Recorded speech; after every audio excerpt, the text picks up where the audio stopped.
Hey everyone, welcome back. If you're new here, welcome. My name is Jerika and I make videos about our life here in New Zealand. If you haven't already subscribed, please do. It will make my day. Today's video is about the cost of living here in New Zealand, specifically here in Auckland. I made a similar video a few years ago, but that time I was renting and my family was still not here, so I think it's the perfect time to make a new one. Our expenses here are either weekly or monthly. In the end of the video, we'll total everything to monthly so we can have a clear picture of how much we are paying. Firstly, this might be the biggest one, house rent. We are currently living in North Shore, Auckland. Housing is quite expensive here. We are currently renting a 3-bedroom house. What we got was partly furnished. Whitewares was included, dining set, some cupboards, tables. We were looking for a house specifically in this suburb. Looking for a house was very difficult. I will not sugarcoat it.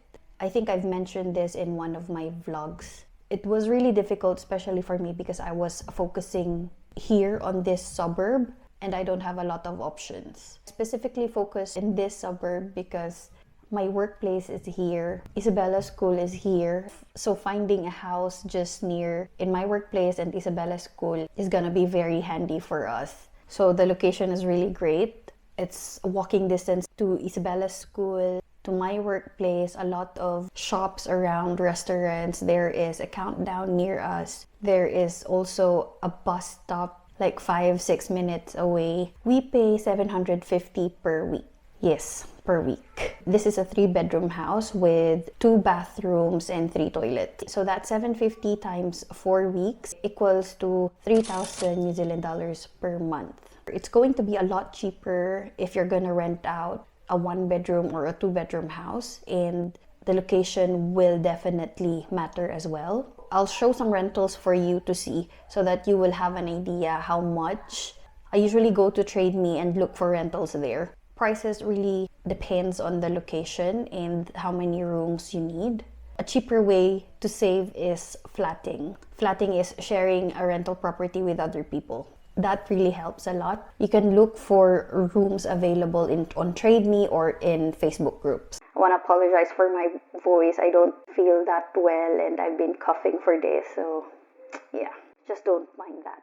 Next up is groceries. Okay, this will be very different for everyone. Comparing our budget to my friends, medyo malaki yung budget namin, but it works for us. We love snacking and we also have a 6-year-old kid, so that will really matter.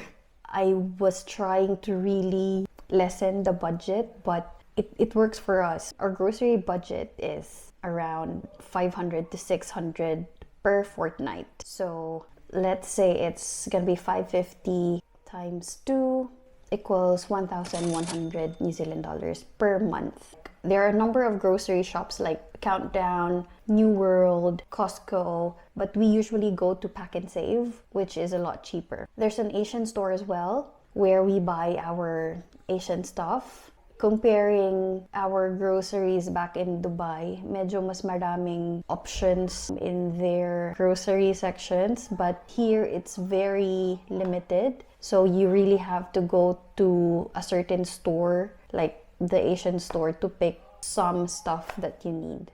Now, rubbish disposal. Now, for some parts of New Zealand, rubbish disposals are for free. But for us, we buy the tags and it's $5.20 per tag. Rubbish is collected every week. Recycling bin is for free, which is collected every 2 weeks. So in a month, we normally buy 2 tags. So every fortnight din kami naglalabas ng basura, and that's $10.40. Now for transportation, this will also depend on the usage and what type of car you're driving. For Jeryl's car, which is an all-wheel drive, it's $160 per fortnight. For my car, which is a sedan, $90 I think for a full tank or a bit more. But I don't usually drive, so we'll just skip that and we'll just focus on Jeryl's car, which is the main car for us. So 160 times 2 is $320 per month. So for the car insurance, we got 2 cars under comprehensive. We pay $80 per fortnight. 80 times 2 is 160 New Zealand dollars. This will all depend on the value of your car and the coverage that you will use. You can check and ask for a quote to have an idea. Just check this website. That is our car insurance. There are a lot of car insurance available. So if you don't want the AA car insurance, you can check the other companies. Now for the public transportation, I just want to share. We don't usually ride the bus because I just walk going to work and to school. But I just wanted to share about the AT hop. Auckland is divided into 14 fare zones. All travel is calculated based on how many zones you travel through, rather than how many trips you take. It would range around $3 to $6 from our place to the city. Now for the utilities, water, electricity, and Wi-Fi, we pay it monthly. We are under contract. Now for our water, around 80 to 100 New Zealand dollars per month. So we'll just say $90. Water is for free to some parts of New Zealand. Unfortunately, here in our place, it's not for free. Now for the electricity, we usually pay 190 to 220 per month. So we'll just say 210. For our internet, it's $70 per month. Now for the electricity, there are a lot of power companies here in New Zealand. We are currently with Contact. They have these energy plans. And for us, we chose the good weekends since I am off during the weekends and I can do the houseworks during the weekends. I chose the good weekends plan, which is free power from 9 to 5 p.m. And that really helps a lot. For our latest electricity bill, including Wi-Fi, we paid $260 and our water bill was $89. So that's $349 this month. Now for my mobile data, I am on prepaid and I pay $20 every 28 days, and that's gonna have that rollover data. So our monthly bill is more or less $4,959. It's a lot. Now before ending this vlog, I just wanted to add something about the school because this might be helpful for parents as well. These are extra that we have to pay since we have a child. State schools in New Zealand are for free. Some state schools will just ask for donation. Isabella is currently enrolled in a state school and we pay a donation of $315 for the whole school year, plus $60 for their activities and trips. Some private schools are gonna be much more expensive.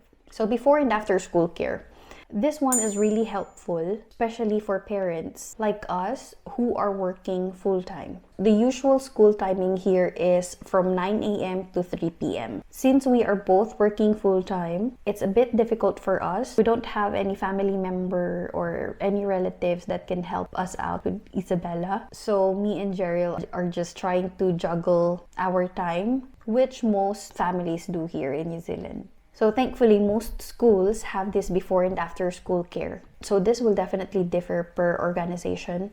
But for Isabella's school, before school care is from 7:30 to 8:30 a.m. and that's $7 per session. After school care is from 3 p.m. to 6 p.m. and that's $16 per session. These are the regular rates. It's going to be a lot more if you're going to book as casual.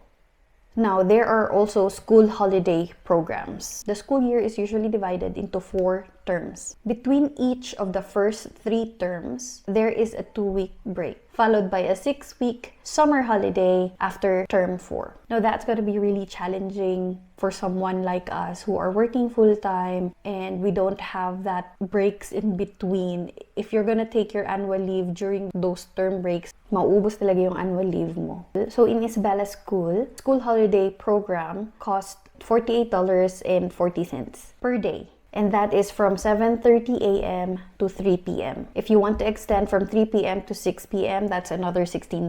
So if Isabella will be in the school program during the holidays for 2 weeks, that is $483. I'm not complaining. Some holiday programs are much more expensive than what we are paying. Just another information, for kindy, it's a lot more expensive. It depends on their age, the hours, and how many days you're gonna enroll them. Prices will be different in each kindy, but what I will share with you guys are from the previous kindy of Isabella. If your child is 3 years or older, they are entitled to the 20-hour subsidy from the government. So under 3s, these are the prices. The sessions are up to 7 hours or more than 7 hours. So for over 3s, the rates below are for those signed up for 20 funded hours. For us, we enrolled her 8 hours because we are working 8 hours, and that's 1 week because I work Monday to Friday. We paid around $315 per week when Isabella was still in kindy. So yeah, that is our usual expenses monthly. I hope it helped, give you a bit of an idea. It looks really expensive, but once you're here and you have your husband, your partner that helps you as well, hindi na siya masyadong mabigat. You just really have to learn how to save and control, because if not, medyo mahirap. Thanks for watching, and see you guys on the next one. Don't forget to like and subscribe.